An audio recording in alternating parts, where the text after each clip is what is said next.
Peur de se prendre pour un illuminé? Voilà pourquoi bon nombre de personnes ayant vécu une expérience de mort imminente, EMI, ont gardé le silence.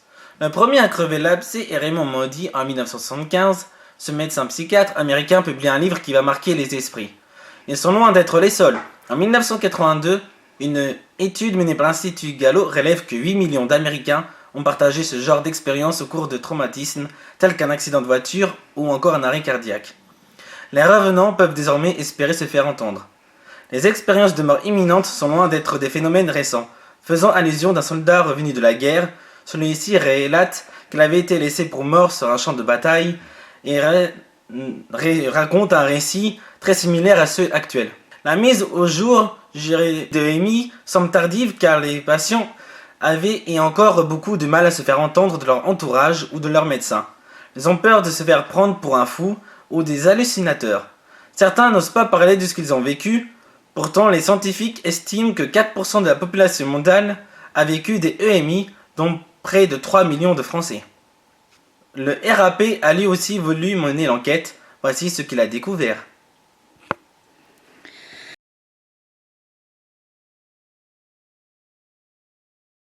Alors aujourd'hui, on est avec Nathalie. C'est une personne qui aurait vécu une EMI, donc une expérience de mort imminente. Donc elle va nous donner son témoignage par rapport à cette expérience-là. Et puis ensuite, on continuera avec 2-3 petites questions. Enfin, 2-3 petites questions. Voilà. Alors, racontez-nous un peu votre témoignage. Alors, on commence par quoi? Je suis allergique à tous les anesthésiants existants. D'accord. D'accord. Oui. Je suis malade. D'accord. Très. C'est quoi Je suis malade. D'accord. Et donc, j'ai été opérée d'urgence une première fois. Non, celle-là, c'était pas d'urgence. La première fois, j'ai été opérée et il a fallu m'anesthésier, bien sûr. Le problème, c'est que c'est pas passé. Mais l'opération a eu lieu, en fait. Ils m'ont opérée, ça s'est bien passé, c'est le après l'opération.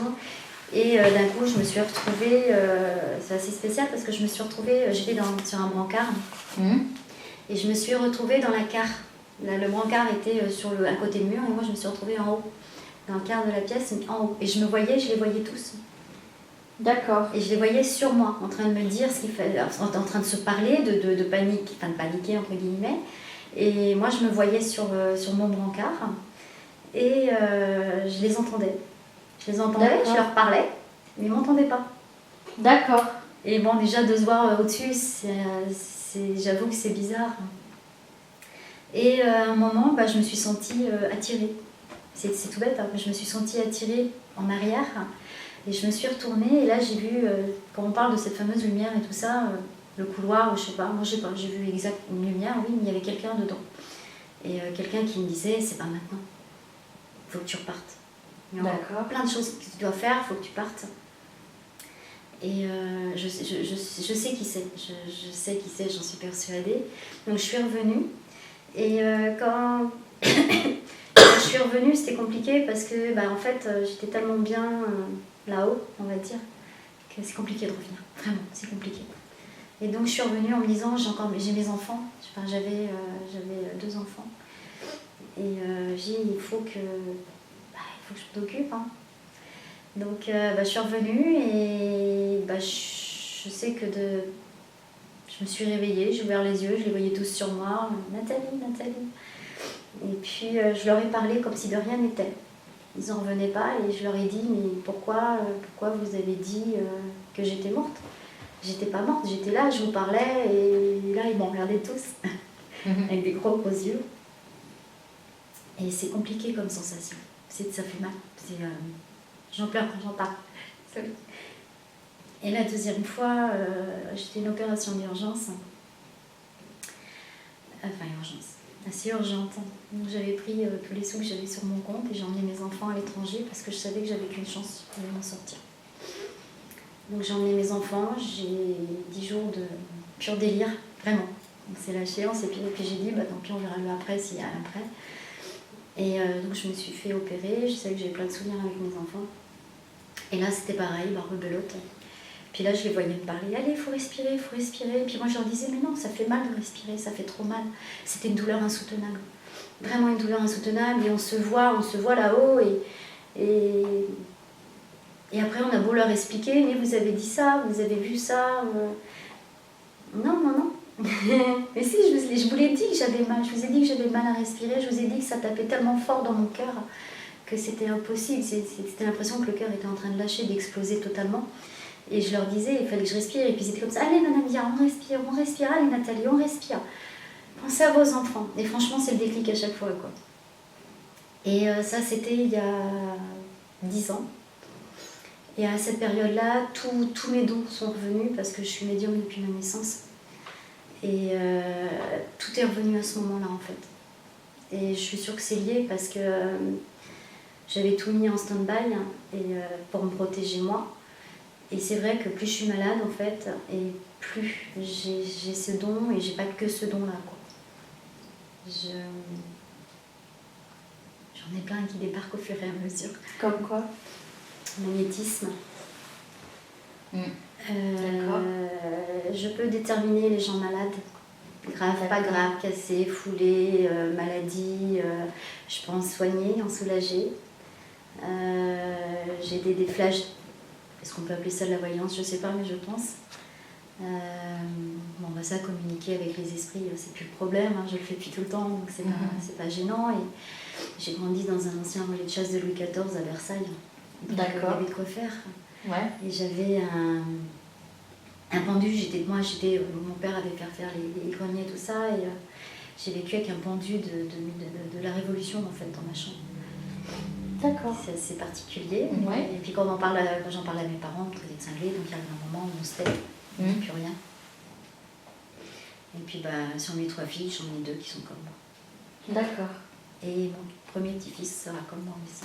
D'accord. Pas lui. L'autre. Mais D'accord. un autre. D'accord. Il a 4 ans. Ok. Donc du coup, vous disiez donc que vous êtes malade, mais c'est une maladie... c'est quoi exactement? Je ne mourrai pas, mais elle est incurable. D'accord. Mais je peux me retrouver paralysée totalement, on va dire. D'accord. Donc c'est une maladie neurologique? C'est une maladie inflammatoire. D'accord. Je suis sous chimio depuis 4 ans. D'accord, ok. Donc, quand on vous écoute parler par rapport à votre témoignage, vous avez donc vécu 2 EMI. À combien d'intervalles à peu près? 8 ans. 8 ans. Et est-ce que ces 2 EMI-là vous ont paru similaires ou il y a vraiment eu 2-3 changements Non, la deuxième était plus simple, entre guillemets, dans le sens où je n'ai pas vu cette fameuse lumière, où je n'ai pas vu cette personne qui est venue me parler. Je me voyais du dessus et je me disais, mais qu'est-ce que tu fais là? C'est pas le moment, t'as des enfants, j'avais mis 3 zouzous à ce moment-là. Je fais, t'as tes 3 filles, il faut que tu reviennes parce que ta vie, elle est pas là, quoi. Elle n'est pas là-haut, il est trop tôt, il est trop tôt. Pour moi, c'était il est trop tôt. Et puis, puis tout ça, c'était mon raisonnement, en fait. C'était, si ça fait mal, tant pis, ça fait mal. De toute façon, la vie fait mal, donc fait mal. Respirer fait mal, donc allez, go. D'accord. Et je me vois rentrer, je me vois ouvrir les yeux, je les vois tous au soulagement. Mais la pire était la première. D'accord. C'était la plus douloureuse sentimentalement, on va dire, et mentalement, moralement. Ouais, d'accord. Et vous les avez fait à quel âge chez EMI? J'ai 48 ans, je vais avoir 49 ans là dans quelques mois.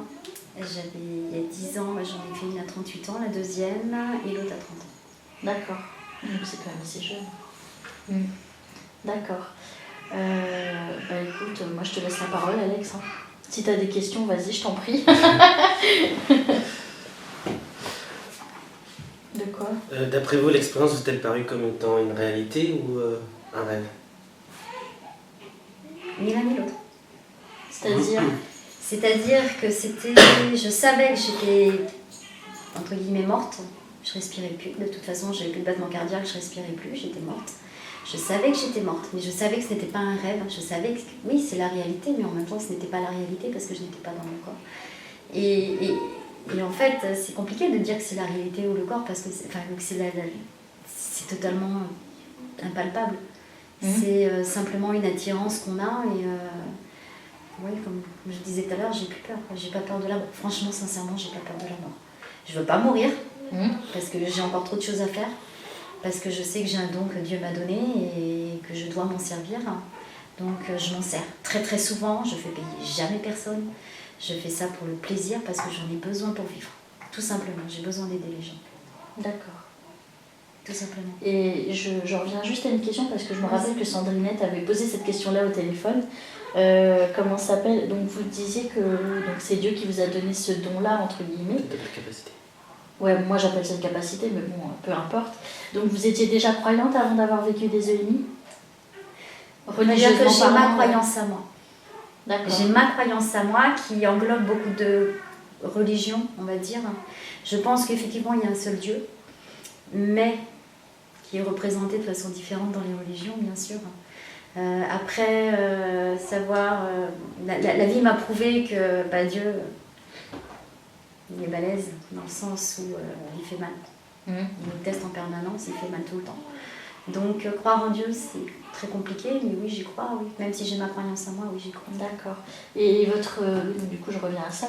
Votre EMI, enfin vos deux EMI, du coup, est-ce qu'elles ont changé quelque chose dans votre façon de croire? Pas du tout. Pas du tout? Non. Est-ce que ça a intensifié votre croyance? Non, ça a intensifié... Alors, on va dire que ça a intensifié ma croyance, mais pas dans Dieu. En quoi? Ça a intensifié ma croyance dans le après. Dans l'après. En sachant que j'étais pas folle, que depuis toute gamine, je me dis, Nat, t'as un gros problème dans la tête. Et en fait, non, parce que je sais que je parle régulièrement avec des esprits. Enfin, moi, j'appelle ça des esprits, les autres appellent ça des entités. Oui, on appelle ça, voilà. Chacun son Pour langage. moi, c'est plus un esprit qu'autre chose. Je communique avec eux, je les vois. Donc le problème, il est là aussi, c'est que je les vois énormément, je peux les décrire. Quand ils me parlent, c'est plus des flashs, c'est pas, je les entends pas forcément parler, enfin c'est plus des flashs, c'est comme si je voyais des bulles. Je les vois, je sais où j'en ai ici, je sais quand je vais si je sors en boîte, ou si je vais dans les magasins, ou si je vois plein de choses. On est obligé de se fermer à un moment de toute façon. Oui. On est obligé de se rentrer dans une bulle, parce que sinon c'est épuisant. Oui. Vous contrôlez cette... complètement. Ouais. J'ai appris de toute façon depuis le temps. Oui, oui. C'est pour ça que je vous demande justement si... J'ai appris à contrôler et je pense sincèrement que mes quatre pattes m'aident à contrôler aussi. C'est aussi pour ça je pense que je les attire et que j'en ai beaucoup. J'ai grandi dans une famille où il n'y avait pas de chat du tout. Et j'ai toujours été fascinée et attirée par les chats. Et dès que j'ai pu en avoir, j'en ai. D'accord. C'est un besoin vital par contre pour moi. Mais vraiment vital. D'accord. En avez-vous parlé à un médecin de ce que vous avez vécu? Oui. Et vous avez dit quoi? Vous avez cru? Oui. Oui. Complètement. Parce que j'étais pas la première à lui en parler. D'accord. C'était quoi comme médecin? C'était mon médecin généraliste. D'accord. C'était, moi quand j'en parlais à l'hôpital, certaines infirmières m'ont dit oui je vous crois, vous n'êtes pas la première à me le dire, les médecins c'est même pas la peine d'en parler, on débloque, c'est les effets de l'anesthésie, c'est que oui c'est les effets de l'anesthésie, j'étais morte. Donc en même temps expliquez-moi, j'ai le tracé de mon truc, de mon écho cardiaque, je suis morte. Donc me dire que c'est les effets de l'anesthésie, je veux bien, mais je peux pas l'inventer quoi. Je peux pas inventer tout ce que j'ai entendu et ce que j'ai répété, je peux pas. D'accord. Donc les médecins spécialistes vous ont pas forcément cru. Par contre, le médecin généraliste vous a plus cru. Oui, parce que je n'étais pas la première à lui en parler. D'accord. Puis j'avais un gros sentiment de confiance avec lui en même temps. Donc, oui, d'accord. Voilà. Mais les infirmières, oui, elles y croient beaucoup plus. D'accord. Elles nous croient beaucoup plus. D'accord. Combien de temps vous a-t-il semblé dû à l'expérience? Non, pas long. La première, j'avais l'impression qu'elle avait duré dans notre temps. Comme on le calcule, je vais dire 20 minutes. En vrai, ça ne durait même pas 2 minutes. 2-3 minutes. D'accord. Et moi, j'avais l'impression que c'était multiplié par 10 en fait. Et la deuxième, j'avais l'impression que ça allait durer des heures. Sérieusement des heures. C'était tellement compliqué de respirer. De leur dire, mais laissez-moi tranquille, quoi. Ça fait trop mal. Et moi, je leur parlais. J'étais morte. Ils ne peuvent pas entendre. D'accord. Et qu'est-ce que je voulais dire par rapport à cette durée donc, je veux dire, quand vous êtes revenu à la vie, ils vous ont dit donc, que les médecins ou les infirmiers, combien de temps vous étiez restés Et j'ai vu les tracés. Donc, ouais, d'accord. Vous étiez restés combien de temps? La première fois, 3 minutes, et la deuxième fois, 5 bonnes minutes. Ouais, donc c'est pas du tout le même, ça concorde pas du tout en fait. D'accord. Est-ce qu'on peut dire que c'est une sortie astrale qu'on vous avez fait, quoi? Parce qu'on n'est pas d'accord en fait sur ce sujet-là par rapport à la sortie astrale. Et au voyage astral, on en a discuté en équipe. Et donc, il y a donc, certaines personnes qui pensent que ça n'a rien à voir avec le voyage astral. Et nous, on pense que ça a un rapport. Donc, on ne sait pas trop. C'est pour ça qu'on vous demande. Pour moi, non. C'est Non. la vie après. C'est la vie ce qui après. nous attend après. C'est pas un voyage astral, c'est la vie après qui nous attend. D'accord. J'en suis persuadée. Je D'accord. dis pas que c'est le paradis, je dis pas que c'est l'enfer. Pas du tout, attention. Mais oui, il y a une vie après. De toute façon, ils me le disent suffisamment. Donc, D'accord. ils me le disent. Il y en a qui restent là, qui sont jamais partis, mais il y en a qui partent et qui reviennent. Et qui repartent. Donc, pour moi, non, c'est pas un voyage astral. C'est vraiment, il y a une vie encore après. D'accord. Donc ça n'a rien à voir avec le voyage astral. Et même Mais le fait parce qu'on que sort notre corps. oui, le fait que vous sortiez de votre corps, vous définirez même pas ça comme étant un voyage astral. Non. Pour moi, un voyage astral, c'est volontaire. D'accord. Ah, il y a Ah oui. volontaire et involontaire. Oui, mais voilà, Ouais. moi je parle pour moi. Oui, pour mais moi, vous, le voyage ouais. astral, c'est volontaire. Moi maintenant, sachant ce que je vis depuis que je suis petite, et depuis 10 ans, beaucoup plus, pour moi, c'est pas un voyage astral. C'est pas une D'accord, sortie c'est autre astrale, chose. c'est vraiment c'est le après qui nous dit, bah, il y a quelque chose, on est là. Et donc, je peux D'accord. dire que je crois à la réincarnation totalement. Ah bah oui, forcément, oui. Je sais que D'accord. j'ai lu une chose, je ne sais plus qui a écrit ça, j'ai adoré cette théorie. Quand on disait quand on meurt on voit une lumière et quand on est on voit la lumière. Et qu'en fait c'était ça, c'était simplement un cycle. Mhm. Quand on meurt on voit une lumière et cette lumière bah, c'est quand on vient à la vie. Et j'adore cette façon de voir. Oui, c'est Sincèrement, vrai. j'adore c'est cette vrai. façon de voir parce que c'est vrai que quand on sort du ventre de ma maman, on voit la lumière. Mhm. Mais quand on meurt on voit cette lumière et c'est une sorte de tunnel. Et moi j'aime beaucoup cette façon de penser. D'accord. Beaucoup. D'accord.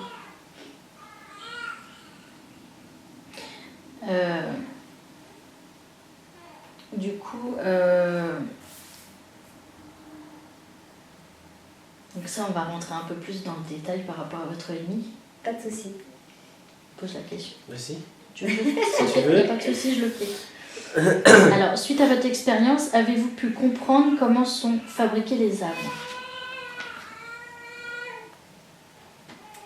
Comment est fabriquée une âme? Je me suis jamais posé la question. Moi non plus, mais c'est Vu pour que ça en fait. je vis avec eux, c'est un peu compliqué à répondre en Ouais. fait. Bah oui, du coup, vous avez donc cette capacité ou don, peu importe le nom, de médiumnité. Vous avez vécu des EMI. Alors, d'après vous, je sais pas, est-ce qu'elles vous ont déjà expliqué les entités Ma grand-mère, qui est venue me parler la première fois dans cette fameuse lumière chaude et incroyable, elle m'a dit que c'est elle qui m'a dit, mais quand elle m'a dit il faut que tu retournes parce que t'as pas fini, et elle est rentrée dans les explications alors qu'elle n'était pas du tout croyante à tout ça, pas du tout, voilà, terre à terre à 100 000%. Et elle m'a dit, elle m'appelait mon surnom, hein, c'était Nana. Elle m'a dit, Nana, tu sais, ta vie elle est en bas parce que là il faut que tu aides, tu as un don, tu le sais. Et il faut que tu aides ces gens, il faut que tu aides ceux qui ne peuvent pas venir. Et alors comment est fabriquée une âme? On est relié à notre corps? Oui. Il y a un fil. Pour moi, il y a un fil qui relie, un fil doré, un fil chaud, doré, qui nous relie à notre corps, oui. Mais quand on est vraiment mort, je pense que ce fil casse complètement, que il reste que le corps, hein, de toute façon c'est clair. Et l'esprit après, il va où il doit aller. Soit il va se réincarner tout de suite, soit il va attendre, soit il va errer, soit il va partir, il ne reviendra pas. D'accord. Ok. Je connais C'est déjà vrai 2 de mes vies comme ça. Et grâce à ça d'ailleurs, je connais 2 de mes vies. 2 de vos vies? Oui, que j'ai eu avant. J'en connais 2. Et comment vous avez su C'était une évidence. La première, un truc complètement bête. Enfin, c'est pas bête, c'est ma vie, je sais que c'est ça. C'est arrivé peu de temps, un peu comme dans un rêve, mais c'était on va dire quoi, un rêve éveillé. Mais j'étais complètement concentrée et j'étais en train de discuter. Et elle me disait, mais tu veux savoir ce que tu as déjà vécu? Bah oui, hein, je suis curieuse, hein, attention, je suis très très curieuse. Et en fait, elle m'expliquait que j'avais été... voilà, par contre, je la crois à l'autre, je la crois plus difficilement dans la première, dans le sens où je n'ai pas de souvenirs. Dans l'autre, oui, j'ai carrément des souvenirs, qui me reviennent régulièrement d'ailleurs. Dans la première, j'aurais été homo, j'aurais été gay de toute façon. J'étais dans le domaine du cirque et itinérant. Mais en D'accord. Italie. D'accord. Et très en colère, mon petit-fils. Oui. Et la deuxième, par contre, ça je le sais, j'ai les traces sur mon corps. Donc je sais que je ne l'ai pas rêvé, je sais que je l'ai vécu. J'étais un jeune soldat de 19 ans dans la guerre de 14. D'accord. Un blond, les yeux bleus, D'accord. et qui a été tué dans le dos. D'accord. Et j'ai la marque dans le dos, exactement au même endroit. D'accord. Et Je ne peux pas vous la montrer, parce qu'il n'y a pas de dessus, mais Oui, il y a la d'accord. marque. d'accord. Et vous avez su ça comment? Par hypnose ou vraiment c'est Que de la concentration, vraiment, c'est une grosse concentration, c'est totalement différent. Moi, je sais que quand je parle, parce que pour moi, c'est parler avec mes esprits, je vais être obligée de m'occuper de mon petit-fils. Ah oui, durant votre EMI, avez-vous eu la sensation d'avoir accès à tout? Si j'étais partie, oui. Si j'avais accepté de parvenir, enfin, je ne sais pas comment dire, si j'avais décidé de me parvenir, oui, j'avais accès absolument à tout l'univers. À vraiment tout l'univers, quoi. L'univers total. D'accord. C'était une évidence, c'est ça qui est compliqué à expliquer, c'est que c'était une évidence, on avait l'impression, on savait tout. Tout était tellement clair et net. Il n'y avait plus de questions, il n'y avait plus de maladies, il n'y avait plus tout ça. Quand ma grand-mère m'a dit que j'allais souffrir dans ma vie, que j'allais avoir mal, et que j'allais...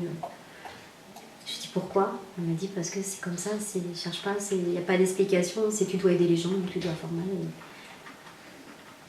C'est pas avoir mal dans le sens douleur, si c'est de la douleur, parce que ma maladie fait très très mal. Il y a des jours où je ne peux plus bouger du tout. Donc, mais en plus je suis malade et plus je peux aider les gens. C'est un paradoxe. D'accord. Donc ça ne me dérange pas d'être malade. Et du coup, donc pour vous, c'est votre grand-mère du coup qui vous a accueilli lors de la première EMI? Complètement. D'accord. Ah puis ça c'est sûr et certain. Et pourquoi du coup vous êtes sûre que ce soit vraiment parce que elle? Vous l'avez vue? Je l'ai vue, j'avais son odeur, j'avais sa chaleur, c'était elle, c'était sûr et certain. D'accord. Et vous avez pu communiquer avec elle? Ouais, on a discuté. C'est pour ça que je dis j'ai l'impression que ça dure au moins 20 minutes, mais D'accord. on a discuté, elle m'expliquait, je me rappelle pas de tout, hein, j'avoue franchement, je me rappelle de certaines choses, mais je me rappelle pas de tout. Mais je savais qu'il fallait que je revienne, mais moi j'avais pas envie, j'étais tellement bien avec elle que je voulais parvenir. Et j'avais que 2 enfants à ce moment-là, elle m'a dit t'inquiète, il y en a encore un qui arrive. Et c'est vrai que j'ai eu beaucoup de problèmes pour avoir des enfants, et la dernière, là, elle est arrivée, venue de nulle part. D'accord. Et du coup, j'avais une autre question, mais je l'ai perdue. C'était quoi? Oui, du coup, donc vous dites que vous communiquez avec votre grand-mère, mais en sachant que vous étiez sortis en fait de votre corps, donc c'était une communication comment? Ça pouvait pas être verbal, si? C'était Non, c'était Une télépathie. C'était télépathie, oui. ouais, de la télépathie, d'accord. Il n'y avait rien de verbal. C'était D'accord. la télépathie, c'était le regard. D'accord, C'était le regard avec ses yeux bleus magnifiques. C'était le regard. d'accord. C'est ça, il n'y avait pas de parole. Il n'y a rien là, il n'y a pas de parole là-haut en fait. Il n'y a pas de parole, moi je me rends compte avec mes esprits, il n'y a pas de parole, on ne se parle pas. Moi je leur parle parce que je pose des questions quand on me demande d'en poser ou que voilà. Mais eux ne me répondent pas avec le verbe. Ils me parlent, comme je disais tout à l'heure, un peu comme des bulles, comme des flashs, comme des mots qui vont arriver, des moments de vie. D'accord. C'est passionnant. Ah bon, je trouve ça tellement normal. Bah ouais, mais non, c'est passionnant en fait comme expérience du coup. Enfin, je sais pas, mais est-ce que vous voyez du coup la vie D'une autre Vraiment manière, oui. ouais. Ah mais complètement. Ah mais complètement. Dès la première. Parce que c'est comme une expérience qui change complètement. Ça change la façon de voir les choses. La vie est belle. Même si on douille, même s'il fait froid, même si machin. Et sincèrement, il pleut, il neige, il vente, je me moque soit. Mais vraiment, j'en ai rien à faire. Ça agit pas sur moi, ça agit pas sur mon caractère. Je suis fatiguée comme tout le monde. Bon, encore plus avec la maladie, les médocs et tout. Mais oui, mon titi. Mais comment dire, il y a toujours pire. Il y a toujours pire. C'est... Des fois, quand les gens me voient, parce que des fois j'ai ma canne pour marcher, des fois je me dis, mon Dieu, mais la pauvre, machin. Je me dis, mais non, il y a pire. Il y a pire. Quand mes enfants se disputent ou des gens se disputent, il y a du sang sur les murs? Non, bon, bah alors c'est bon.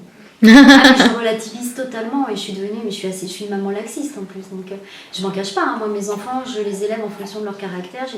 J'ai 3 filles, j'en ai encore 2 à la maison, c'est vraiment en fonction de leur caractère. J'ai pas de...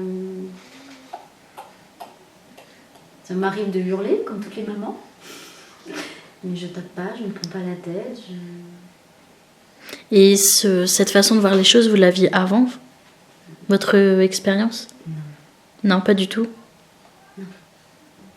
J'étais cool aussi, j'ai toujours été une maman cool, quoi qu'avant j'étais... Mais non, je suis devenue... C'est pire maintenant. C'est carrément pire maintenant. Et puis quand mes enfants me disent « Oh maman, je me suis réveillée, j'ai des bleus, j'ai ci, j'ai ça. » Des fois on parle, de toute façon on parle de tout ça. Quand on a de la visite dans la maison, les esprits, surtout Talia les voit, les ressent. Ah maman, tiens, il y a un tel qui est là. Il voit aussi. Talia, oui. Elle a le même que moi, elle, pour ça. Et elle, ça s'est déclenché il y a quelques mois seulement. Au début, je pensais vraiment qu'elle avait rien du tout. Et en fait, il y a quelques mois, ça s'est déclenché. Donc elle les voit, elle peut les entendre. D'accord. Ok. Et, moi, je protège mes enfants partout où on va. Si on fait des visites pour préparer des enquêtes ou autres, je mets tout le monde dans ma bulle. D'accord. Mais des fois, c'est trop fort. Donc c'est, là, on l'a eu, pas loin de chez moi, il y a un château qui est très connu. Et quand on y a tous été, Jade était encore enceinte de lui. Et il y a un moment, elle me dit « Maman, je peux plus avancer. » Déjà, dans une pièce, avance avant. Elle me dit « Maman, on n'est pas tout seul. » Je dis « Oui, je sais, t'as vu une femme ?» Elle me dit « J'ai pas vu la femme, mais j'ai vu la forme blanche, elle est à côté échouée, là, à côté du... » Elle me dit « Bah oui, maman. » Mais ça lui fait peur du coup, pas parce du tout. que... Non, Elle pas est du tout. habituée, aussi, Ouais. hein, mais bon, comme elle était enceinte, j'avais tendance à protéger parce qu'ils sont très attirés par les bébés. Et il y a un moment, on est tous montés. On était en bas dans la cave, et il y a un moment dans une pièce, tout le monde en même temps, ils m'ont tous dit « Maman, on a mal à la tête. » Et tous les gamins qui étaient avec moi, on était quelques-uns, on a mal à la tête. Là, c'était sortez. Et je les ai fait sortir, et il y avait vraiment un homme très très bizarroïde, donc pas méchant, mais vraiment bizarre. Enfin, je dis un homme, c'est un homme pour moi. Et après, quand on est monté dans le grenier, il y a un moment, ma fille elle me dit « Maman, je peux plus avancer. » J'ai fait « Non, parce qu'ils sont en train de tous de t'appeler là, donc je te bloque. » Je c'est terminé, t'es bloqué. Ils étaient tous « Jade. » Ouais, bah non, Jade, on me laisse tranquille, on y va, on rentre. C'est bon. Et puis voilà. D'accord. Avez-vous conscience de votre état? Avez-vous eu conscience de votre état? Ouais. Je savais que j'étais morte. Elle Ouais. a dit Mais en vous... expliquant quand... D'accord. Et ah oui... Quand on avait dit... attends. Quand il y a eu la session d'avoir accès à tout, elle a répondu en même temps pour la conscience de votre état. D'accord, ok. Et du coup, durant votre expérience, comment ça s'appelle, donc vous êtes passé de l'autre côté, mais est-ce que donc vous aviez toujours la sensation... On passe pas, on est à la porte. Oui, à la porte, oui, enfin... comment ça s'appelle, vous aviez la sensation d'avoir toujours votre maladie ou vous étiez vraiment dégagé de... Je savais pas que j'étais malade encore. D'accord. J'ai été opérée, mais pas pour ça. Pas pour ce que j'ai Ah d'accord, actuellement. c'était pas pour ça, Pas d'accord. pour ce que j'ai actuellement. D'accord. C'est une maladie qui guérit maintenant. Pourquoi j'ai été opérée. D'accord. Mais je savais que j'allais être malade, je le savais. D'accord. Parce qu'on me l'avait dit, et je savais que j'allais avoir mal, je savais que j'allais... Voilà. Je savais. D'accord. Je sais tout... Je savais tout ce qui m'arrive maintenant. Maintenant, je sais que je ne vois rien pour moi. D'accord. Je suis total fermée quand il s'agit de moi et je me ferme pour mes enfants et ceux qui m'entourent. D'accord. Et quand vous étiez... À part quand on me soigne, bien sûr. Quand vous étiez aux portes, donc là-haut, comment ça s'appelle, est-ce que vous, ou les, je sais pas si on peut appeler ça des entités, les personnes que vous voyez, est-ce que vous aviez l'impression que vous voyez, donc comme vous disiez, vous saviez en fait votre vie d'aujourd'hui, mais vous voyez le futur en fait? Ou... Non, c'est pas ça. Quand moi j'étais cette porte, j'appelle ça une porte parce que c'est pas une porte, hein, c'est un peu comme un mur opaque de lumière. Il y avait ma grand-mère de mon côté, il y avait plein de gens derrière que je voyais pas. Je voyais les gens, mais les formes, mais ça s'arrêtait là. Je ne savais pas qui c'était, il y en avait que je savais que je connaissais, je le savais. En fait, c'est ça, c'est que c'est une évidence. D'accord. C'est une évidence. Il y en a qu'on connaît, d'autres qu'on ne connaît pas. Je ne sais pas comment expliquer, c'est une évidence. Mais moi, parce que ma grand-mère m'a dit des choses. Maintenant, mon futur, non, je ne le connais pas. Par contre, au fur et à mesure des choses, je vois de plus en plus de choses, oui, bien sûr. D'accord. Ça, est-ce que c'est lié? Je ne peux pas le dire. D'accord. Je ne sais pas. C'est simplement mes dons qui grandissent. D'accord. Et durant votre expérience, est-ce que vous avez pu voir parce qu'il y a beaucoup de témoignages qui disent qu'ils ont vu leur vie défiler sous leurs yeux. Non. Est-ce que vous l'avez vu? Non. D'accord. La seule fois où j'ai vu ma vie défiler, c'est j'ai eu un grave accident de voiture avec une de mes sœurs. J'ai perdu un bébé et là j'ai vu ma vie défiler. Et je suis pas morte, j'ai rien de... Quand on dit oui, on voit sa vie défiler, c'est une fraction de seconde, on voit sa vie défiler et le après, une autre vie. D'accord. Mais durant cet accident-là, c'était pas une EMI. Non. C'était vraiment... vous étiez consciente? J'étais consciente tout le temps. D'accord. Et vous avez vraiment vu, donc du coup, votre vie... Ah oui, complètement. Pourtant j'étais jeune, mais elle avait déjà... D'accord. Mais voilà, et je savais, et les questions c'était plus qui va prendre mon chat, qui va faire ci, qui va faire ça, quoi. C'est mais en fraction de seconde. Là, j'ai vu ma vie défiler. Avec le MI, pas du tout. D'accord. Non, pas du tout.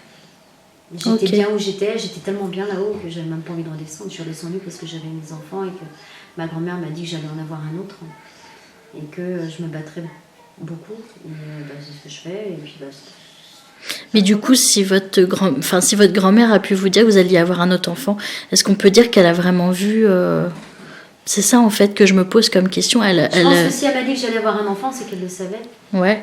Parce que je ne peux plus avoir d'enfant. D'accord. À cette époque-là, je ne pouvais plus du tout avoir d'enfant. Et cette opération où j'ai fait ma deuxième EMI était justement pour tout enlever. D'accord. Parce qu'il a fallu attendre qu'elle vienne. D'accord. C'était pas prévu au programme, mais de toute façon je ne pouvais plus en avoir. Les médecins m'ont tous dit c'est mort, c'est niette, il faut tout enlever, c'est trop dangereux. Et bah non.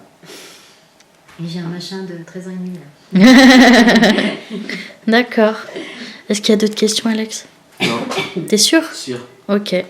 Bon, on vous remercie du coup pour ce témoignage. Merci. Merci beaucoup. Et puis, voilà quoi. Pas de souci. Bonjour à tous et à tous. On est aujourd'hui avec Géraldine ici présente avec nous, qui va nous faire un petit témoignage sur une expérience qu'elle a vécue sur une EMI, une expérience de mort imminente. Bonjour Géraldine. Alors, est-ce que tu peux nous expliquer un peu l'expérience que tu as vécue? Pour faire simple, j'ai eu un accident très grave quand j'avais 12 ans, un accident de cheval. Je suis allée me fracasser la tête directement contre un mur et s'en est suivi des blessures quand même très graves, dont 3 arrêts cardiaques avec tout ce qui va avec, quoi. Les sons, les images.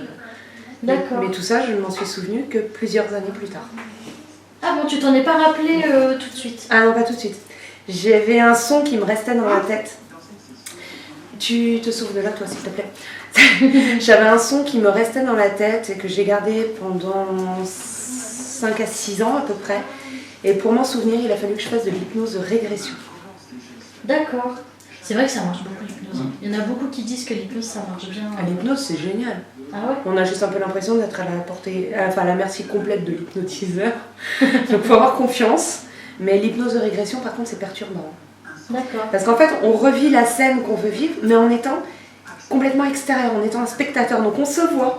D'accord. On se voit vivre qu'on veut revoir, quoi.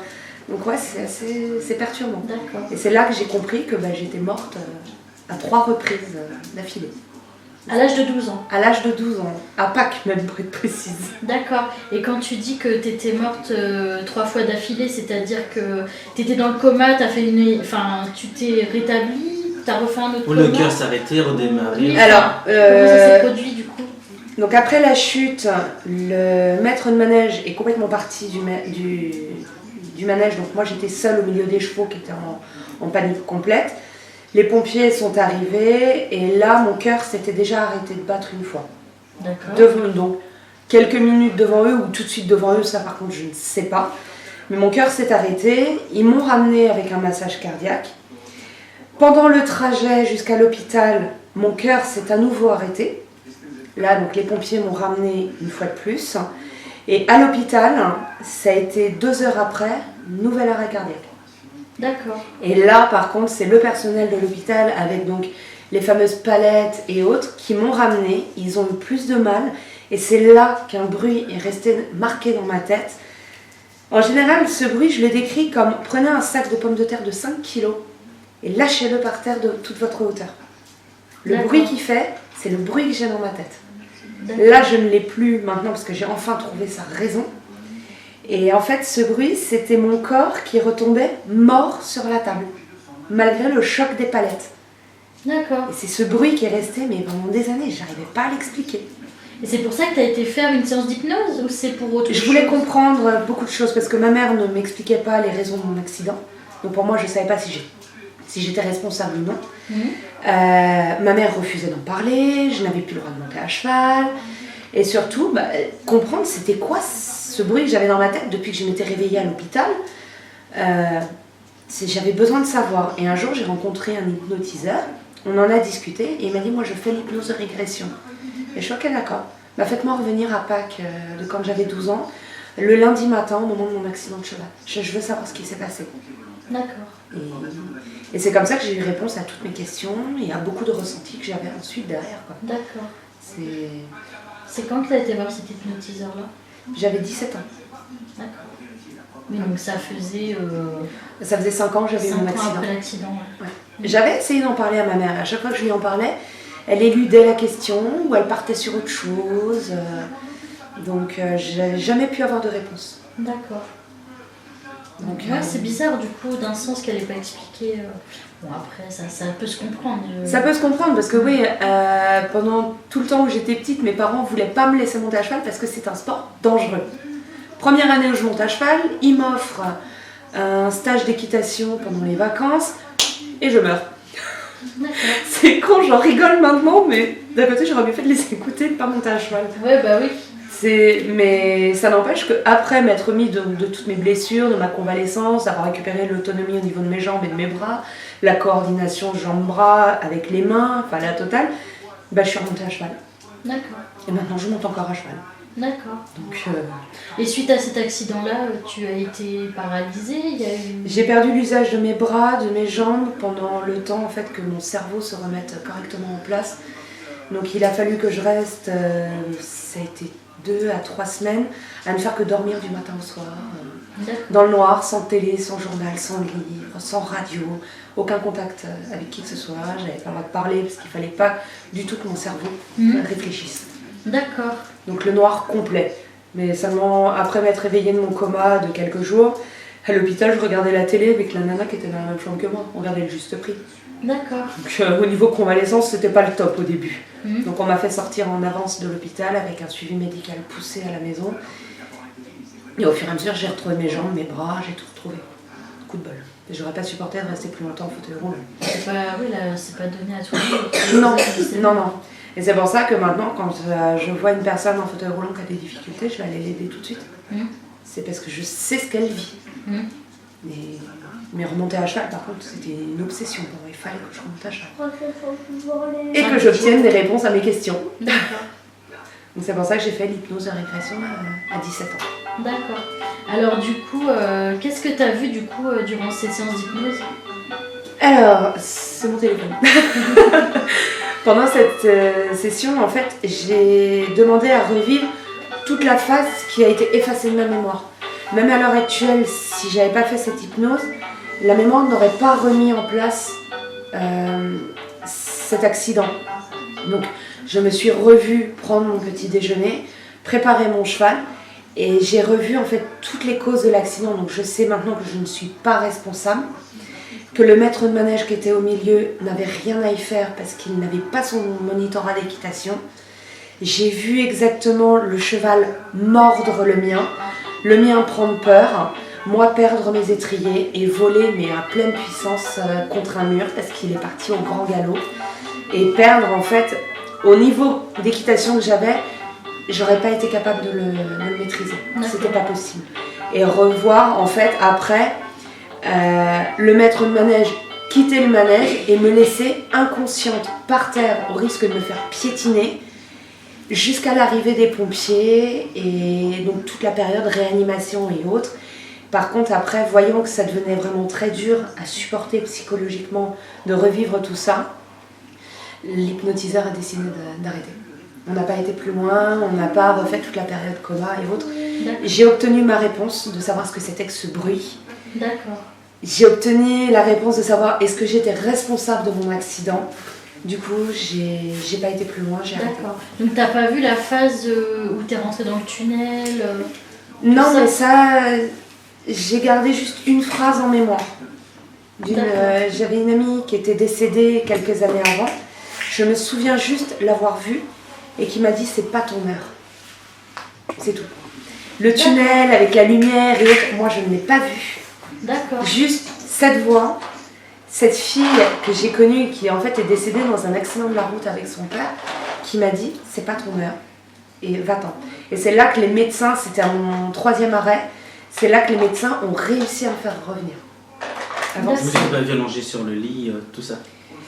Je ne me suis pas vue allongée sur le lit, mais j'ai toujours cette sensation de froid. Parce que donc c'est pas sur un lit qu'on fait les massages cardiaques, parce que c'est trop mou, c'est sur une table. Et j'ai toujours cette sensation de froid qui me parcourt tout le dos. Comme si j'étais encore allongée sur une table métallique, quoi. D'accord. Tout simplement. Ça, je l'ai gardé. Moi, ça va plus être des sensations ou des sons que je vais garder en mémoire. Pas du visuel. D'accord. C'est vrai que quand on parle de MI, on pense à ce fameux tunnel de lumière. Oui, c'est oui, la plupart des gens, oui, c'est ça qu'ils disent. Hein, c'est rare qu'il y ait le le tunnel, après, le fait moi, de sortir de son corps. Est-ce que c'est parce que le cerveau était touché, donc forcément tous les sens étaient perturbés? Je sais pas. Mais moi, c'est des sons et des sensations de chaud, froid que je vais avoir.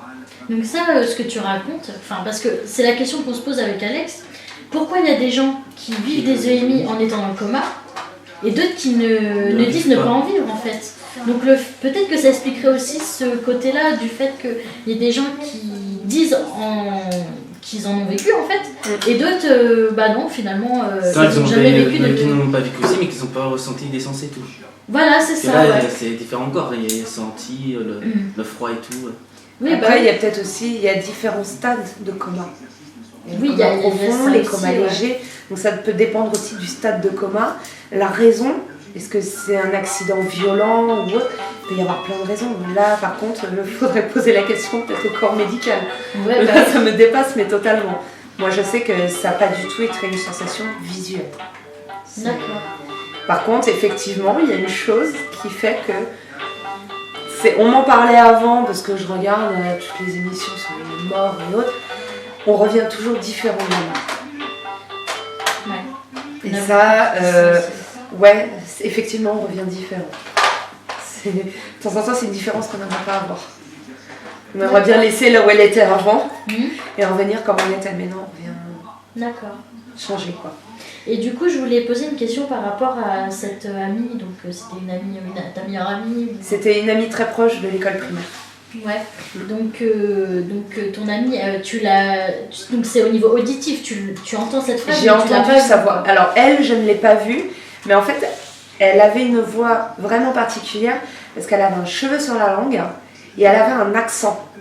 Et j'ai retrouvé le cheveu sur la langue et l'accent, ça pouvait être qu'elle. D'accord. Après, ça aurait été une voix comme tout le monde, j'aurais dit ouais, j'ai juste entendu une voix qui me disait ça. Mais c'est deux spécificités dans la même voix, et puis elle était morte 1 an avant. Donc son décès était encore très présent en moi. Et ouais, cette voix restera tout le temps. C'est pas ton heure, va-t'en. Ah ouais, quand même. Et au niveau de l'intonation de voix, est-ce que tu sentais que c'était vraiment comme si elle était encore vivante ou comme si elle était encore à côté de toi et qu'elle te parlait?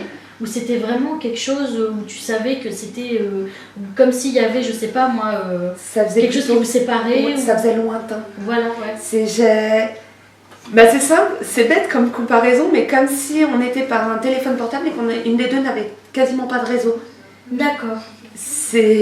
Je pense pas qu'elle ait le portable là-bas, et puis surtout elle va pas avoir un forfait outre-tombe. Je ne pense pas. S'il existe, je le veux bien, il y a plusieurs personnes à qui je voudrais parler. Mais ouais, ça faisait vraiment comme si elle parlait dans un téléphone ou un appareil électronique, mais vraiment très lointain. Et ouais, donc c'est là que le corps médical a réussi à relancer mon cœur, et il ne s'est jamais réarrêté après. D'accord. Pourquoi ? Là, encore une fois, ça me dépasse. Ouais, c'est le point d'interrogation. Totalement. Pourquoi il s'est arrêté 3 fois avant, alors que le choc a surtout vraiment été au niveau de la tête ? Les médecins disent que Vous étiez plus au niveau du front ou derrière ? c'était là, sur le côté. Et le choc a vraiment été tellement violent que la bombe, je les ai, ça s'appelle comme ça, le casque d'équitation, l'attache à lâcher. Parce que je sais qu'on a une protection Oui, à la bah tête. oui, sur le c'est ça, visage. Heureusement, sinon je serais pas là en train de parler, hein. J'aurais le cerveau embouilli sur le mur. Hein. Ouais. Mais Donc ça n'a pas du tout protégé du coup. Bah, ça a protégé ma mais ça vie, quand même, mais j'ai quand même eu traumatisme crânien, commotion cérébrale, avec double fracture du poignet et donc 3 arrêts cardiaques. Oui, le choc en lui-même a été particulièrement violent.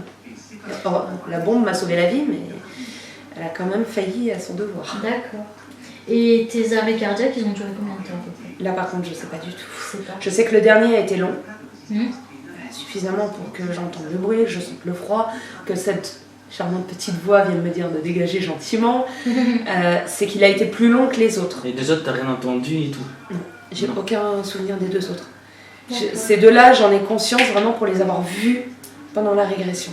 Le dernier, par contre, ouais, j'en ai eu pleinement conscience. Je l'ai senti au fond de mes tripes, quoi. D'accord. Mais sinon, non, les 2 premiers. Ouais. Et j'ai une question qui me vient comme ça à l'esprit suite à ton récit. Est-ce que l'hôpital où tu as eu ces arrêts cardiaques et tout ça, est-ce que tu as déjà eu l'occasion d'y retourner ? Non, parce que ça s'est très très mal passé les soins avec eux. D'accord. Au point qu'ils ont fini par me mettre sous calmant parce qu'ils en avaient marre que j'insulte tout le personnel médical de mes 12 ans. D'accord. Donc on a fini par me mettre sous calmant parce qu'ils en pouvaient plus de la Géraldine dans la chambre, je sais plus combien. J'ai insulté une infirmière de connasse. D'accord. Bah, c'est simple. D'un côté, ils ont vu à la priorité, ils se sont occupés d'abord de mon cœur, ensuite de mon cerveau, mais ils m'ont laissé avec la double fracture du poignet, ils m'ont soigné. J'avais le poignet qui était comme ça, bleu violacé. Même si j'étais pas vraiment consciente, je manifestais, ne serait-ce que par des rictus sur le visage, la douleur. Oui, ils ont bien fait. Et... Ah si, j'ai des infirmières qui venaient me soulever les doigts régulièrement. La 3e, je l'ai regardée, je fais lâche ça connasse. On va aller faire une radio à la bonne heure. Et non, j'étais tellement mauvaise que je suis pas retournée. Et ils se souvenaient de moi même encore quelques années plus tard, parce que je suis retournée pour une entorse au poignet. Et une infirmière m'a regardée et me fait « Vous êtes Géraldine ?» Ouais, c'est qui elle? Ma mère elle me fait « C'est la connasse. » Ah d'accord, salut. Moi j'avais aucun souvenir de son visage, mais elle se souvenait de moi. D'accord. Donc non, je suis pas retournée les voir après. Parce que le fait en fait de... Parce qu'on dit souvent que quand on vit une EMI et qu'on sort de son corps, il y en a pas mal de personnes qui disent pouvoir marcher dans les murs, pas dans les murs. Waouh, des Spider-Man après. Traverser, Traverser les murs, marcher dans les couloirs, tout ça. Enfin, donc c'est pour ça le fait que tu retournes dans le service, peut-être que tu aurais peut-être eu un déclic. Peut-être. Une vision de, je sais pas moi, d'un objet ou d'un meuble que tu aurais peut-être vu durant ta décorporation. Peut-être. Je sais mais ça, non. Comme j'en ai pas eu conscience tout de suite, parce que c'était surtout des questions que j'avais au début, des sons, et je me demandais c'était quoi ces sons.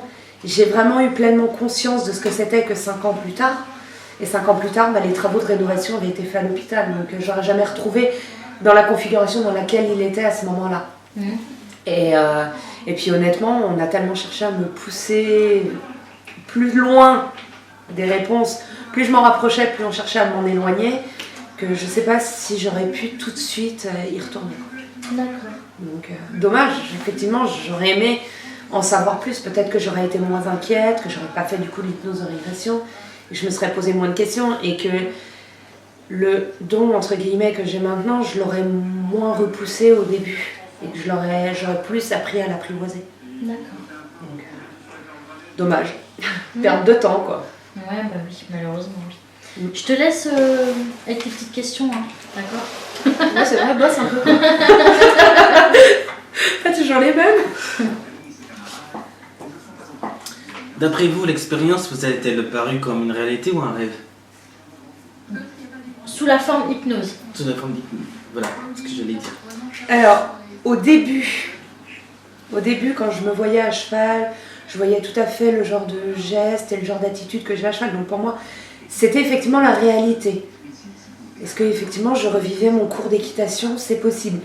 À partir du moment où j'ai vu l'accident, qui donc est violent, avec les pompiers en massage cardiaque, où j'avais l'impression d'être dans une fiction, de regarder une série télé, D'accord. avec une actrice qui me ressemblait, mais vraiment de voir une série télé. Limite, je regardais un épisode de Dr House, quoi. D'accord. Vite, faut la sauver, donnez-lui ça, faites ça, machin. Non, mais de toute façon, c'est une actrice, elle va revivre, quoi. Mm. Mais au début, la réalité, après, ouais, une vraie fiction, quoi. D'accord. Et pendant la séance d'hypnose, est-ce que tu étais endormie ou tu étais vraiment pleinement consciente, réveillée et que tu avais des images Alors, non, il m'a vraiment mis en état de, comme il m'a dit, de déconnexion complète. C'est-à-dire que, limite, on avait l'impression que je dormais. Mais on voyait que je ne dormais pas parce que quand je suis en hypnose, j'ai un réflexe adorable, c'est que je fais comme les bébés, je vais téter ma lèvre. D'accord. Donc en fait, je me réveille, j'ai la mâchoire qui est totalement engourdie, mais je tète ma lèvre. Donc quand je dors, je ne le fais pas. Donc c'est vraiment que là, on voyait que le cerveau était déconnecté et qu'on l'a poussé à rouvrir les petites cases, comme on m'a dit, qu'il avait refermées volontairement. Parce que la mémoire, c'est quand même quelque chose de vraiment compliqué. À partir du moment où il y a un souvenir qui va être traumatisant, dur à gérer pour la mémoire, elle va l'effacer. Elle va dire non, stop, là je le zappe. Et c'est pour ça que pour moi, en fait, je me suis endormie le dimanche au centre équestre et réveillée 4 jours plus tard à l'hôpital. Je ne sais pas ce qui s'est passé pendant ces 4 jours. Et ouais, donc je suis rentrée en hypnose complète. Je n'étais pas les yeux grands ouverts, à avoir des images devant mes yeux. C'était comme si je revivais par un rêve. D'accord. Mais en ayant conscience de ce qui se passait autour de moi, conscience des personnes. Je sentais quand on me touchait, j'entendais quand on me parlait. Mais j'étais incapable physiquement d'ouvrir les yeux. D'accord. Le corps ne répondait plus. Comme une paralysie du sommeil, quoi. D'accord. Une paralysie. Mon corps était paralysé et mon cerveau était parti ailleurs. Mais revivait quelque chose qui m'était vraiment arrivé. D'accord. Donc c'est perturbant par contre. Mais tu dis des trucs vachement intéressants, ça m'intéresse. Donc, l'histoire de la mémoire et tout, moi, j'aime bien. Tu manges mes mots. Oui, c'est ça. J'aime bien, ouais. Mais l'hypnose, par contre, il faut réussir à faire le vide complet pour rentrer en hypnose. Ouais. Faut vraiment plus penser à rien, quoi. D'accord. Mais j'étais contente de le faire, obtenir mes réponses. Mais c'est très important, ouais, c'est sûr. C'est hyper important pour aller de l'avant, enfin, je pense. Hein. Ah oui. Comme je savais que par la famille, je n'obtiendrais pas les réponses, je suis allée les chercher par moi. Et c'est bah, on est mieux servi que pas soi-même. Oui. Oh oui, je suis tout à fait d'accord. Combien de temps vous a-t-il semblé durer l'expérience? Trop longtemps. Les 2 premières, comme j'ai dit, en fait, j'en ai pas eu conscience. Et l'autre, ouais, j'ai eu l'impression que ça avait duré une éternité. Et je sais que les médecins ont dit que ça avait duré que quelques minutes. 3-4 minutes, grand maximum. Mais moi, j'ai eu l'impression de vivre une autre vie, quoi. D'être ailleurs. J'ai eu le temps quand même d'avoir froid. Alors moi qui suis un vrai cul gelé, quand j'ai froid, le temps il ralentit pour moi. Ouais. Donc ouais, j'ai eu l'impression que ça avait duré mais très longtemps. Après, donner vraiment un ordre de grandeur de la durée, je pourrais pas. Mais suffisamment longtemps pour ressentir tout ce qu'il y avait à ressentir. Après, je sais pas. Non, même là, je serais incapable de dire combien de temps j'ai eu l'impression que ça avait duré. En tout cas, ça a été long. Même si le temps était assez court, ça a quand même... Pour moi, psychologiquement, ouais, ça a été long. D'accord. Ouais, c'est... Ok. Ah oui, oui. En as-tu Ah, parlé à un as-tu parlé à un médecin? médecin? Ben écoute, vu que quand j'en ai parlé pour la première fois à ma famille, on m'a traité de Satan, on m'a envoyé chez le psychiatre. Même du haut de mes 14 ans, j'ai fait Géraldine, ferme-la. N'en parle plus. Garde-le pour toi, n'en parle plus. Donc non, j'en ai jamais parlé à qui que ce soit. Donc c'est vraiment... Les amis vraiment très très proches, en qui j'ai une confiance aveugle. Mon mari est au courant. Bah, vous maintenant, vous êtes au courant. Sinon, non. J'en parlais pas. D'accord. Même les ressentis que j'ai, c'est... Je vais le ressentir et... On le garde pour soi, sinon je vais C'est vrai que c'est très compliqué en fait d'en parler à des gens qui ne le comprennent pas forcément, parce que même le paranormal, de toute façon, en globalité, tant qu'on ne le vit pas, on peut pas le on comprendre. peut pas le comprendre. On peut pas admettre que ça existe. C'est ça. Pour les gens, l'invisible n'existe pas. C'est exactement Mais ça. l'invisible existe. Faut-il encore l'accepter? C'est ça. Ça fait choupette. Quelle émotion as-tu eue lors de l'expérience? Alors, émotion, peur. Ouais, j'ai eu peur. Parce que, mine de rien, on comprend quand même ce qui se passe. Et quand j'ai entendu la voix de ma copine, j'ai fait comment est-il possible que je l'entende? Elle est morte. Et donc l'expérience a quand même été suffisamment longue pour que je comprenne que moi aussi j'étais morte. Donc de la peur. Ouais, vraiment de la peur. C'est vraiment de la peur ou c'est plus de l'appréhension? Bah, une peur liée à l'appréhension. La peur de où est-ce que je vais en fait. Ouais, la peur de l'inconnu. Où est-ce que je vais Est-ce que je peux faire demi-tour? Parce que moi, quand j'aime pas vers où je vais, je fais non, en fait, je vais rentrer chez moi, j'y suis bien finalement. Et ouais, c'est la peur de l'inconnu.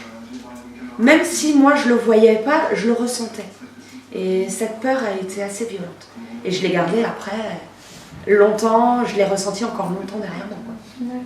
D'accord. C'est vraiment de la peur. Et quand tu as attendu ton amie, tu as eu le temps de communiquer avec elle ou pas? Non.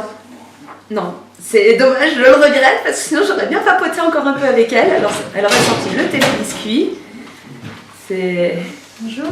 Bonjour. J'aurais bien voulu échanger avec elle, mais j'ai pas pu. Après, peut-être que dans le cadre d'une paralysie du sommeil et autres, peut-être que je serais amenée à nouveau à avoir un contact avec elle.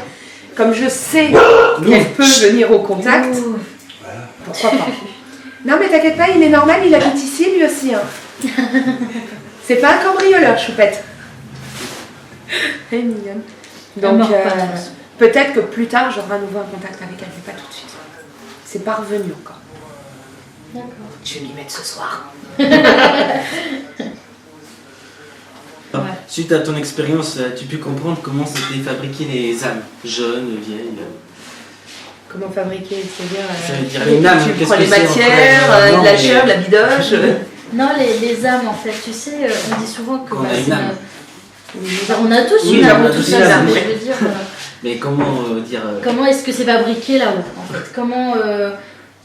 Comment notre chemin il arrive jusqu'à la terre en fait? Alors moi déjà j'ai pris l'option emmerdeuse pour quand je serai morte. C'est-à-dire que je ne peux pas partir là-haut, je veux rester ici. Je veux m'amuser à hanter toutes les baraques possibles et imaginables. Donc j'ai pris l'option emmerdeuse. Après je pense que si une personne va mourir de façon trop soudaine, qu'elle avait encore un projet dans la vie et autres, je pense qu'elle ne peut pas aller ailleurs. Je pense que c'est en fonction des projets qu'il y avait dans la vie, tous ces trucs-là. Thomas. Est-ce que tu penses par exemple que la vie c'est un cycle et que tu as un but en fait à chaque fois? Qu'il y a un but, je sais pas. Qu'il y a quelque chose que tu dois comprendre dans ta vie C'est possible, ouais. Après, la vie, elle se finit pas avec la mort. Pour moi, il y a autre chose derrière.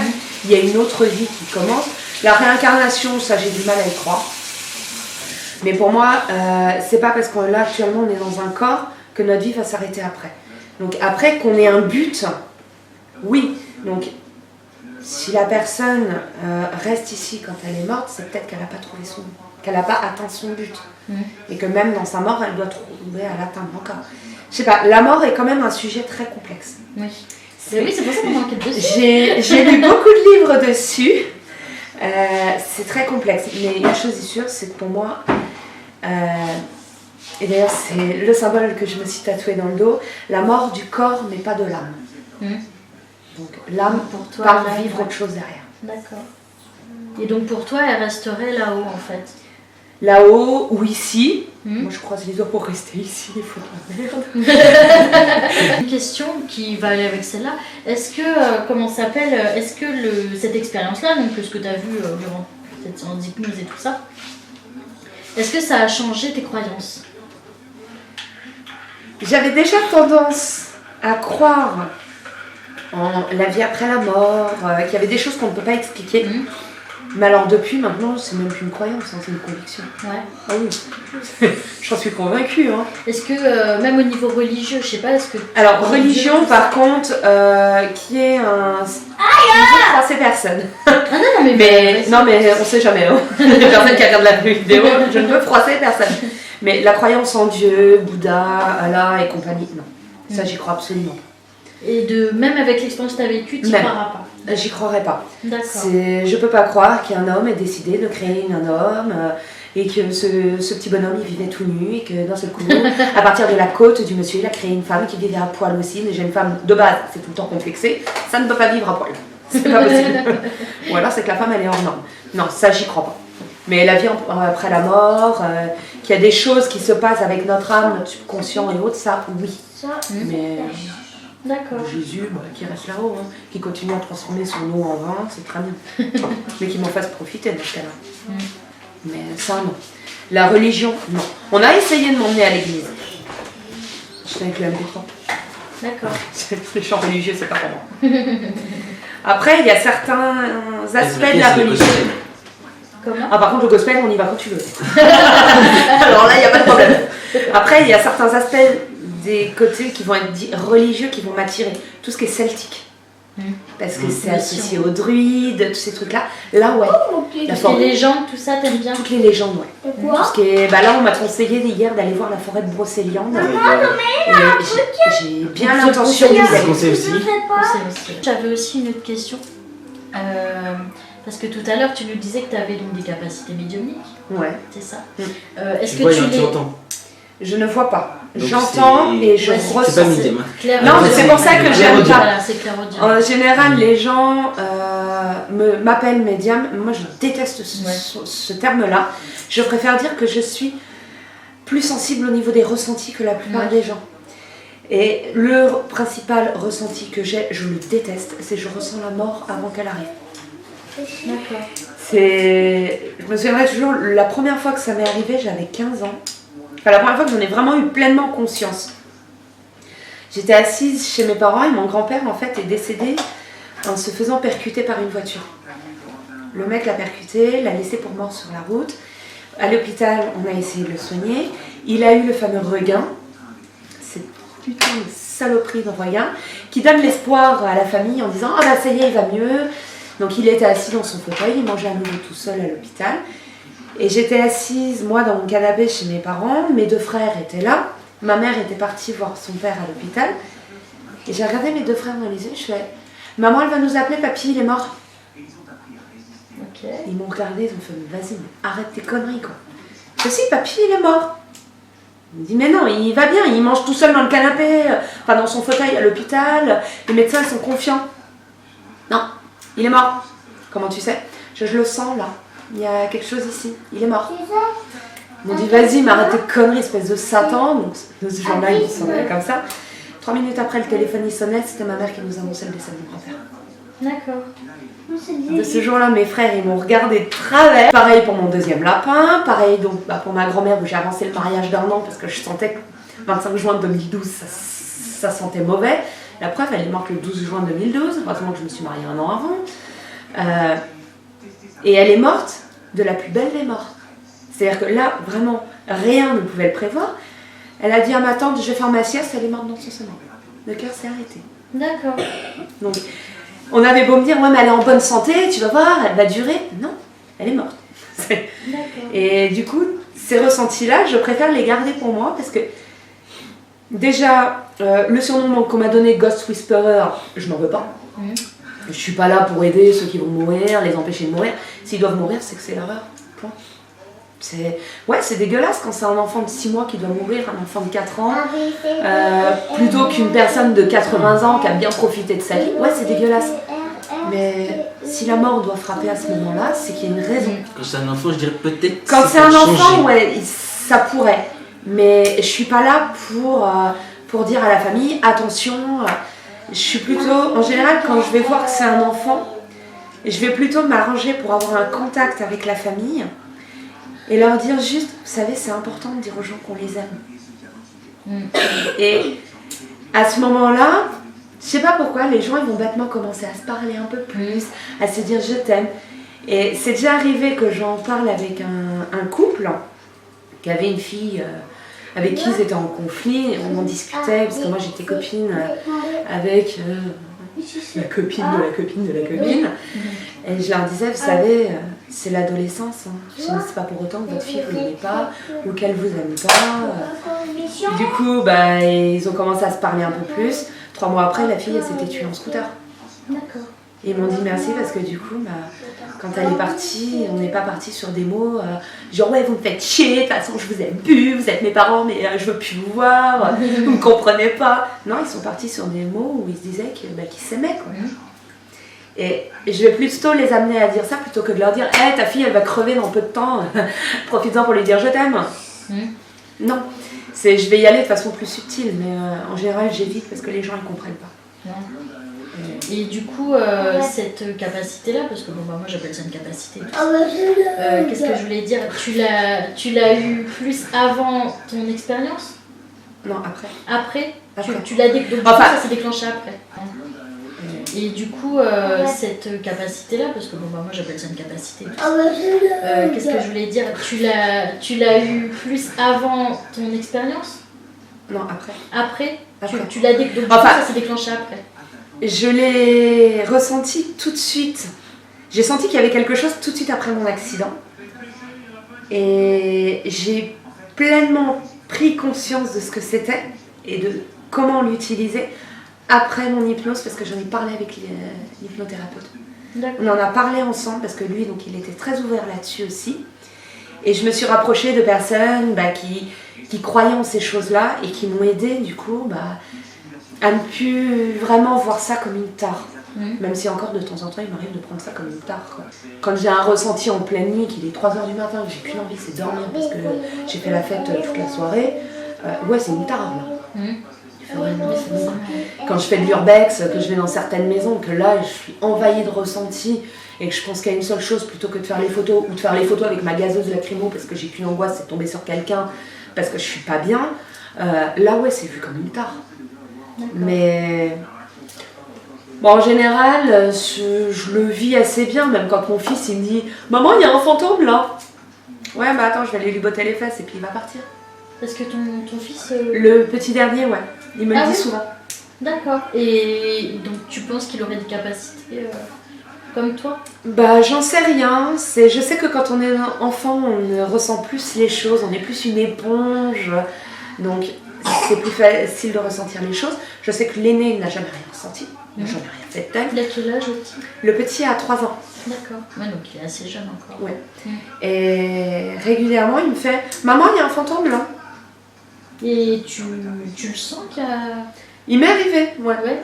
Donc il y a vraiment ça a beaucoup coïncidé avec le moment où j'ai fait la paralysie du sommeil et où il y avait cet enfant assis au pied de mon lit. D'accord. Et souvent, j'entendais ces jouets. Le jouet posé dans un endroit, sur off, d'un seul coup, je vais l'entendre chanter le jouet. Oui, il y a un truc là. Donc, ça correspondrait avec cette présence d'enfant qu'il y a eu ici. D'accord. Après, je ne l'ai pas ressenti comme une agression. Je pense que l'enfant, il est passé par là. Là, il n'est plus là. Il est parti. Il est parti après que j'ai eu fait cette paralysie. Et Thomas ne m'a plus jamais dit, il y a quelqu'un. D'accord. Donc, est-ce que c'est le fait qu'il soit petit, qu'il ressente plus facilement les choses? Pourquoi pas. Après, s'il a ça, je lui apprendrai à ne pas vivre ça comme... ne pas en avoir honte. Oui, c'est important. Ouais. Ne pas avoir honte de ce qu'il est et de ce qu'il ressent. Moi, j'en ai plus honte. J'en parle pas. Mais Ça fait partie de toi en plus. Donc, ah oui, ça fait voilà, ma personnalité. Oui, c'est ça. Ça fait qui je suis. Ouais. Et du coup, oui, donc c'est ça. Donc ta capacité, elle s'est amplifiée ou elle est restée la même? Parce que tu l'as découvert ensuite, mais est-ce qu'elle s'est amplifiée au fil du temps? Au début, je ressentais que les présences. J'ai fini par ressentir la mort. Enfin, vraiment, je ressentais déjà la mort parce que mon grand-père est mort, j'avais 15 ans. Mais sans vraiment comprendre que je la ressentais avant qu'elle frappe, en fait.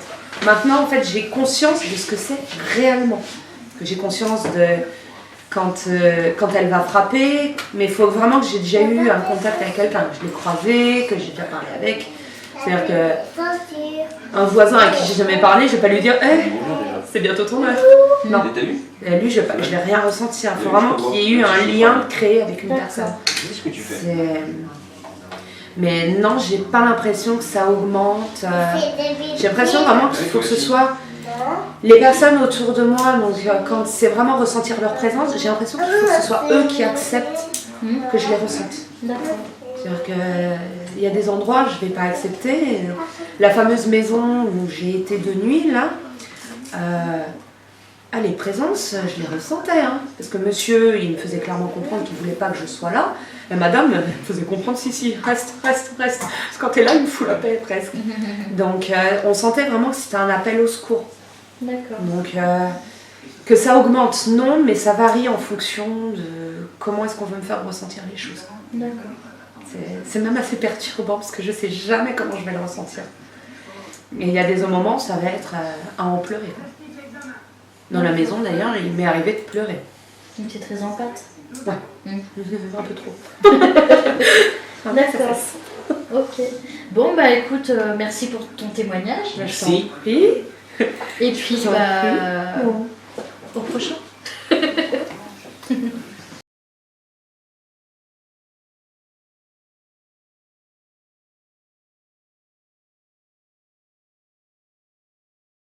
On se pose des questions et on voulait voir ça avec vous, tout simplement. Je peux préciser que l'histoire de dire que le mot diaconologie, c'est pas du tout ma recherche. Ça, on était bien d'accord aussi, je veux bien expliquer par mail. Comme ça, mais là, dans tout votre sujet de privé. Oui, bah oui. On fait des recherches par rapport à ça et on a vu votre nom, comment ça s'appelle, à la télé, comme la majorité des personnes.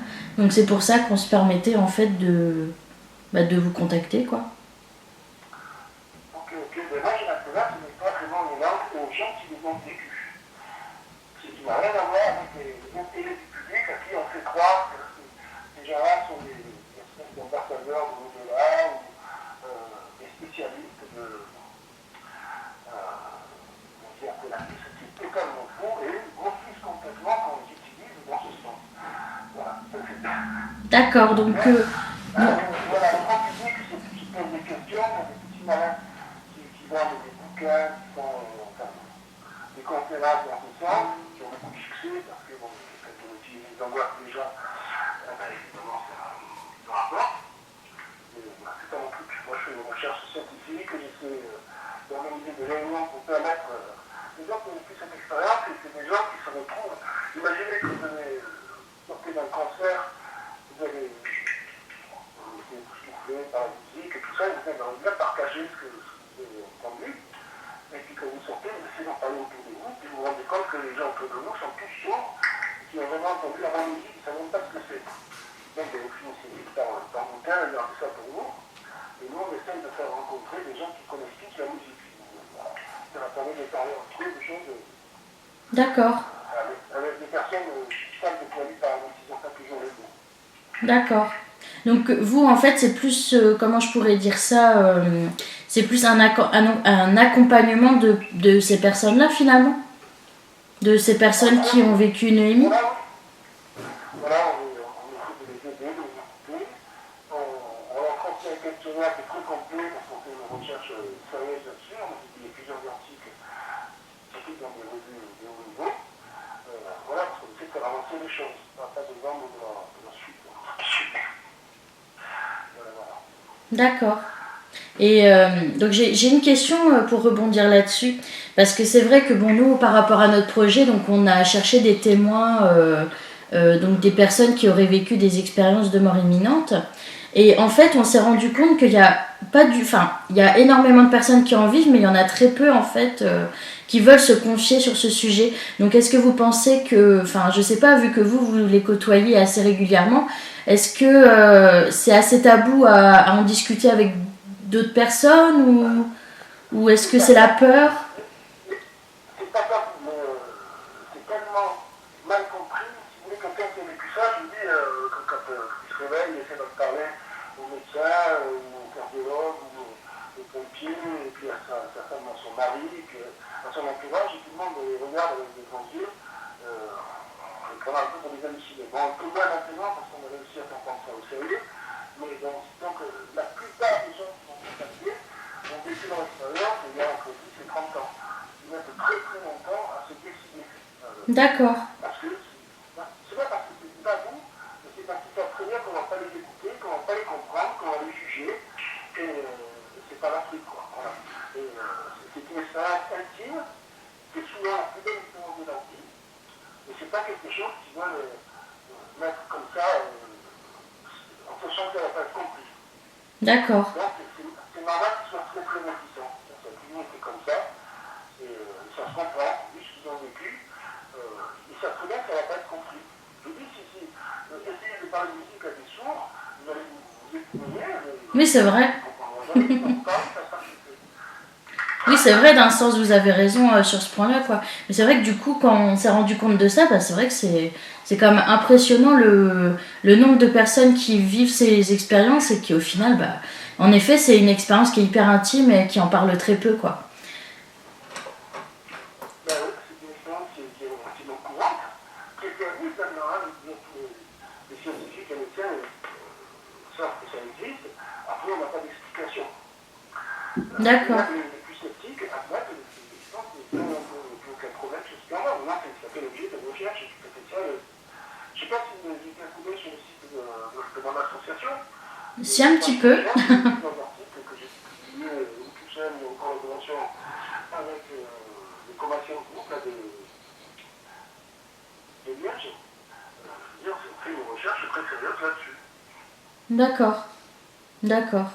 Et du coup, par rapport donc à ces recherches-là, si c'est pas indiscret, comment ça s'appelle, vous en êtes où en fait par rapport à ça? Est-ce que vous êtes plus dans l'optique que c'est un phénomène vraiment surnaturel, ou est-ce que pour vous c'est un phénomène biologique naturel mais que ça ne s'explique pas en fait? Ouais, alors que ça, une solution entre naturel et surnaturel, c'est du naturel qu'on ne comprend pas. C'est certainement pas biologique, parce que ce qu'on a montré, là, j'ai fait un coup d'œil sur les recherches en France, j'ai mis des résumés en français. On a fait une recherche, on a comparé 190 expériences, quand pratiquement la moitié était survenue dans des états où il n'y avait pas du tout de mort imminente. D'accord. Comment on appelle ça l'expérience? C'est un expérience physique, c'est lié à la mort. C'est complètement faux. Ce qu'on a montré, c'est justement que des expériences qui sont venues pendant des méditations, pendant le sommeil, par exemple, ou pendant le coucher de soleil, ou dans des états de simple fatigue, ou en vivant un langage particulièrement intense, ces expériences, elles sont indiscernables des expériences décrites pendant un coma, après un coup sur la tête, ou un arrêt cardiaque, ou pendant une opération. On ne fait pas la différence. Ça veut dire, certification de c'est vrai, que ces expériences, manifestement, ne dépendaient pas sur bien, mais sur que soit l'état du cerveau. D'accord. Vous êtes en train de faire la nuit, vous êtes en train de regarder le coucher de soleil, vous êtes ébahi, et pas vous vivez une expérience comme ça, donc votre cerveau n'a pas fait cette démarche. Par contre, si vous faites un arrêt cardiaque, ben là, les cellules sont plus là, dans l'oxygène, des filtres, il y a pour faire marcher. Si en plus, c'est pendant l'intervention chirurgicale, le cerveau qui est à l'explosion. Et l'expérience est exactement la même, elle est mobilisée dans notre cerveau. Donc, vous allez penser que cette expérience, quelque chose de dit aux économies du cerveau, ne peut pas l'expliquer en tant que tel. Donc, pas tellement universel, il faudrait qu'on pousse les mêmes mécanismes au fond du cerveau qui sont capables de marcher, quel que soit l'état du cerveau, c'est-à-dire qu'ils sont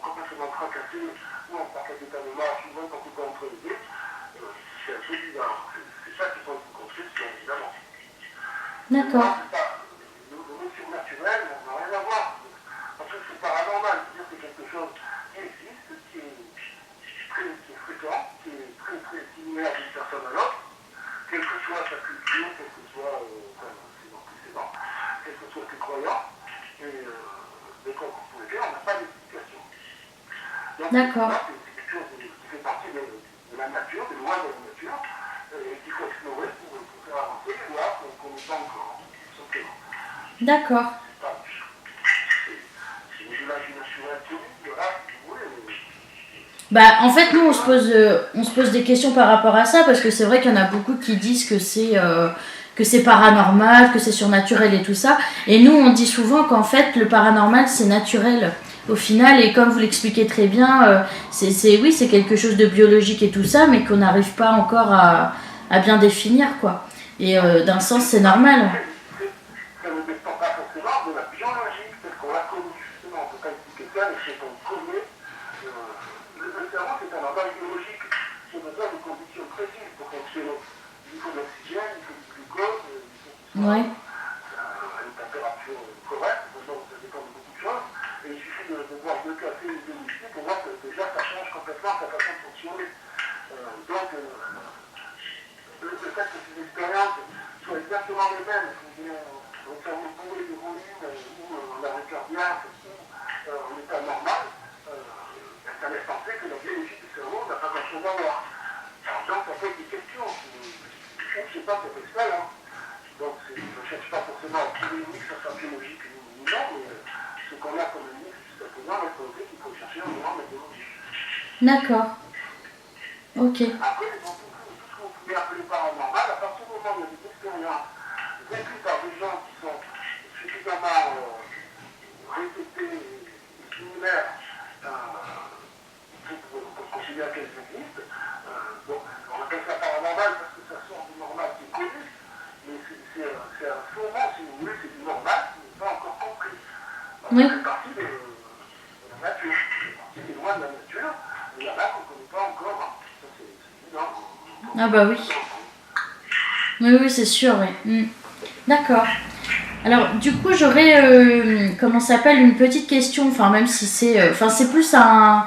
je vais vous demander un peu votre avis sur quelque chose, parce que, en fait, si vous voulez, donc, comme je vous ai dit tout à l'heure, on a fait des recherches par rapport à des témoins, et en fait, on a rencontré donc plusieurs personnes qui ont vécu ces phénomènes, et comment ça s'appelle, on a rencontré donc une dame qui dit avoir vécu donc une expérience de mort imminente, mais qu'elle ne s'en est pas rappelée tout de suite en fait. Elle a dû faire des séances d'hypnose afin de retrouver entre guillemets la mémoire.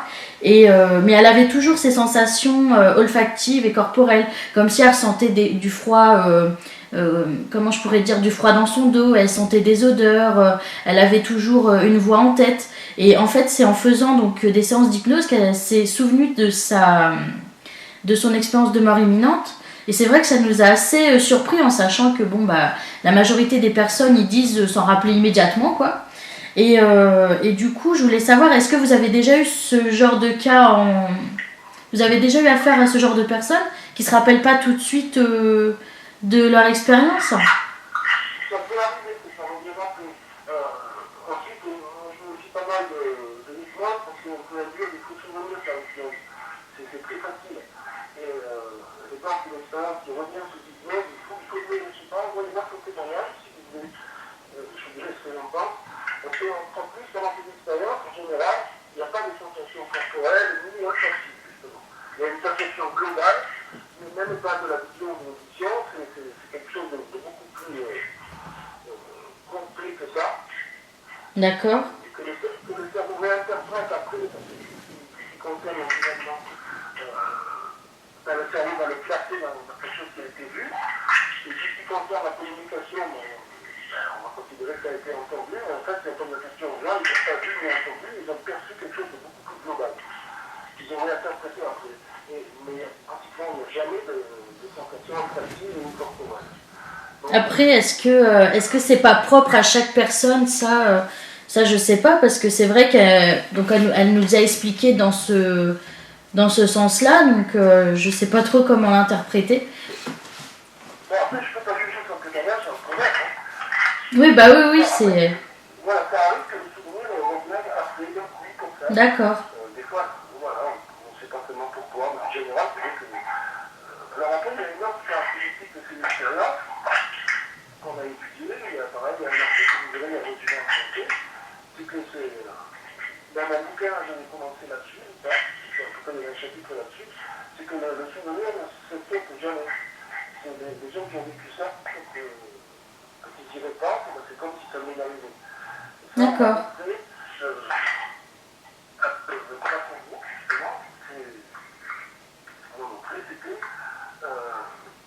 Ces expériences ne sont pas environnement étudiées le souvenir. Avec des échelles d'évaluation biologique. Et ce qu'on a montré, c'est que ce n'est pas des souvenirs d'hallucination, ce n'est pas des souvenirs, faux souvenirs, ce n'est pas des souvenirs recréés. Ces souvenirs ont toutes les caractéristiques de vrais souvenirs, mais encore plus. C'est-à-dire que c'est des vrais souvenirs encore plus clairs que les vrais souvenirs actuels. D'accord. C'est pas des faux souvenirs. C'est important. D'accord. Et du coup, donc, toujours par rapport à ce témoignage, parce que du coup, donc, nous, à la suite, on s'est posé des questions par rapport à ça. Et il y a une hypothèse, une théorie qui nous est venue comme ça, mais après, vous allez me dire ce que vous en pensez. Le fait, en fait, que sa personne dise qu'elle ne s'en rappelait pas tout de suite, est-ce qu'on pourrait dire que lors de l'EMI, parce que c'est vrai, bon, bah, on rencontre souvent des personnes qui disent avoir vécu, qui étaient en état de mort cérébrale ou dans le coma et tout ça, et qui nous disent en fait ne pas avoir vécu de EMI, qui ne se rappellent de rien. Et du coup, on se demandait s'il était possible en fait que la mémoire joue un rôle là-dessus. Est-ce que lors d'une séance de mort imminente, comment ça s'appelle, le cerveau, je sais pas, enfin la mémoire effacerait volontairement certains souvenirs de notre cerveau suite à un choc psychologique ou... Ben oui, c'est ça qui ne l'exprime pas, tout simplement. On ne peut pas savoir. Il y a à peu près 15% des gens qui ont fait un arrêt cardiaque, par exemple, qui ont vécu une expérience comme ça. Après, est-ce qu'il y en a 3 fois plus, mais il y a 16% qui s'en souviennent, ça, on n'en fait absolument rien.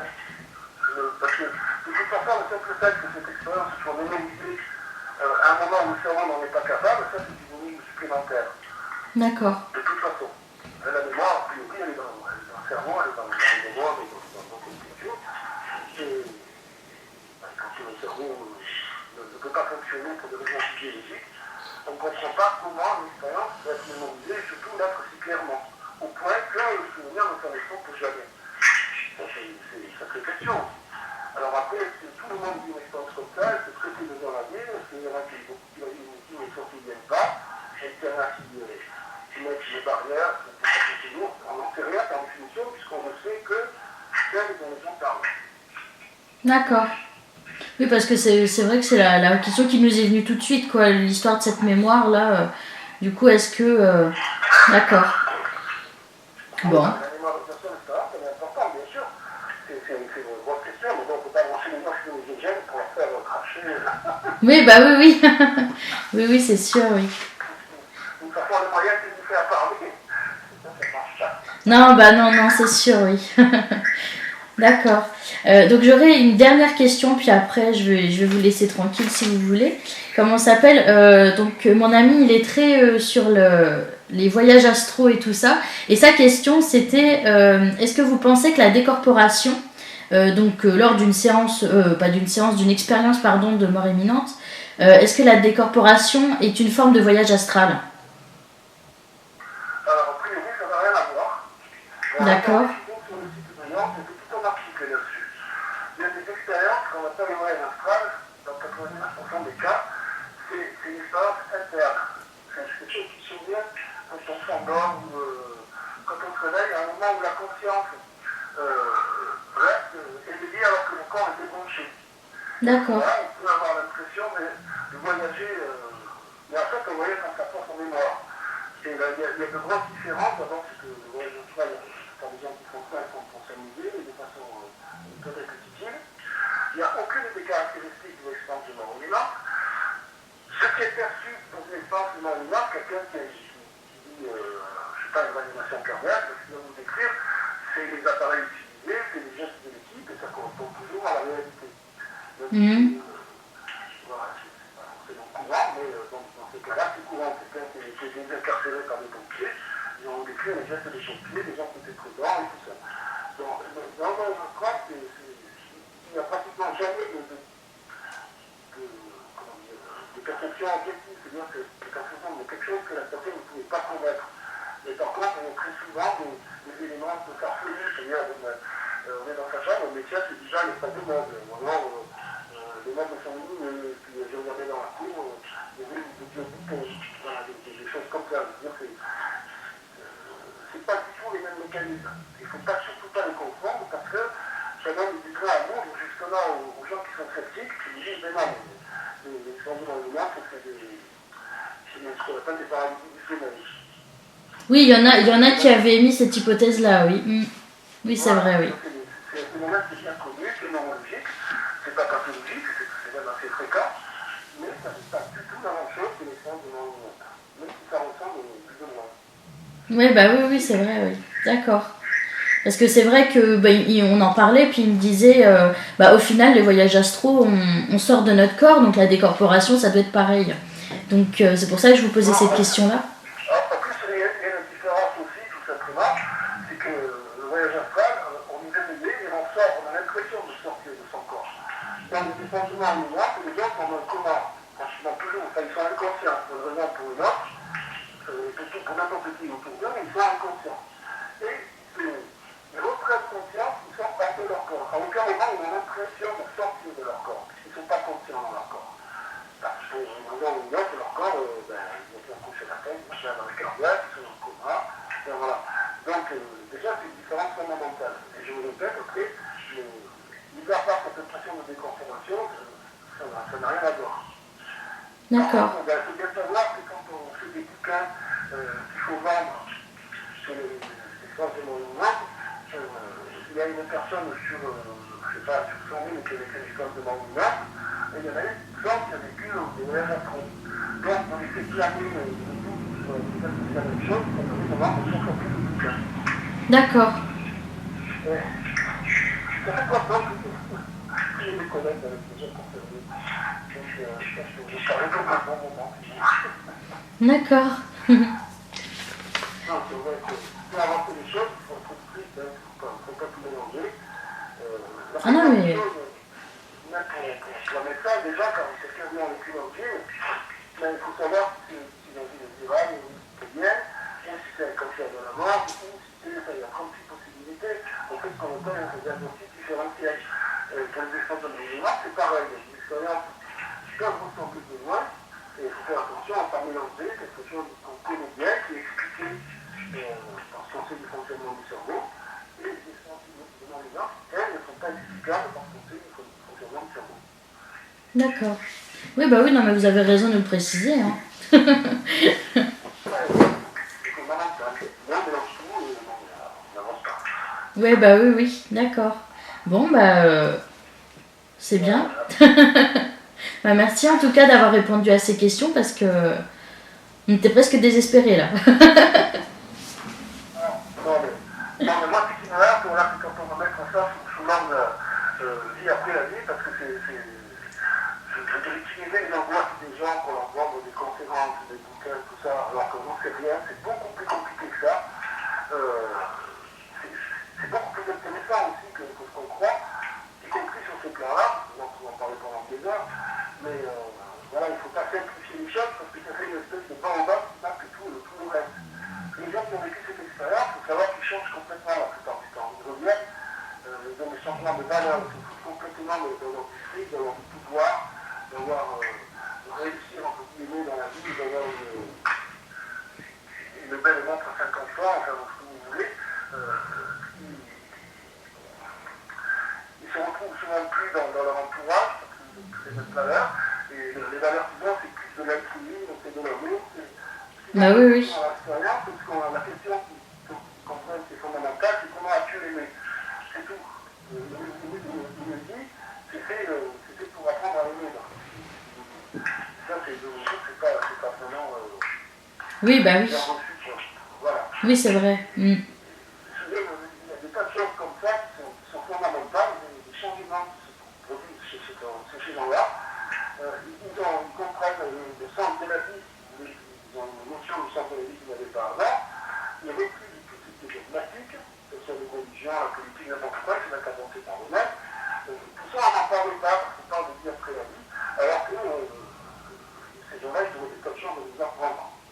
Sur, voilà, le sens de la vie, c'est qui est important que c'était ça, d'où on vient, où on va, il y a des tas de questions qui sont complètement masquées par cette espèce d'interrogation qui ne fait que répondre à une angoisse que tout le monde peut avoir, bien sûr.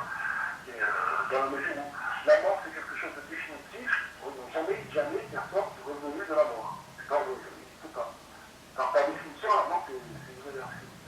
Donc, ces gens-là l'ont approché dans les personnes en tout cas, ils ont plus peur de la mort, c'est vrai. Mais à part ça, on est de tout. D'accord. D'accord. Sur les mêmes. Voilà, je comprends. Oui, bah oui, non, mais vous avez raison, il n'y a aucun souci. D'accord. Oui, bah oui, de toute façon. Bon, bah oui, bon, voilà. Bah écoutez, nous, ça confirme bien les témoignages qu'on a eus et tout ça. Donc, bah on est content, quoi. Ok. Bah, si vous voulez, si ces gens-là ont besoin d'être écoutés, vous pouvez les envoyer vers nous. Hein, Oui, il n'y a pas de souci, contacter. Et voilà, on peut les aider éventuellement. Oui, il y a aucun souci. De toute façon, je vais les prévenir. Je vais leur envoyer un message ou les appeler. Je vais leur dire qu'il n'y a aucun souci. Votre organisme, c'est IANDS, hein, c'est ça? IANDS. D'accord.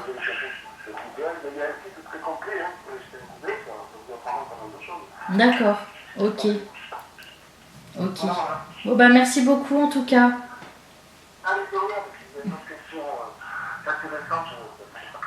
Oui, d'accord, il n'y a pas de souci. Merci beaucoup, merci. Au revoir, bonne journée. Au revoir. Les expériences de mort imminente existent depuis la nuit des temps. Mais comme le dit le Dr X, ces phénomènes ne sont que le reflet d'une biologie encore mal connue des humains. La nature regorge encore de bien des secrets. Alors serait-ce finalement notre mémoire qui nous jouerait des tours? Serait-ce notre cerveau encore mal connu et mal compris qui sera à l'origine de ces extraordinaires expériences? Est-il possible que le contact pris avec des personnes perdues ne soit seulement que cette vérité? Encore tant de questions restent en suspens. Si vous aussi vous avez vécu des EMI ou des NDE et que vous souhaitez en discuter avec nous, n'hésitez pas à en parler sur alexamel.7@hotmail.fr. Et surtout, n'oubliez pas, de la vie à la mort, il n'y a qu'un pas.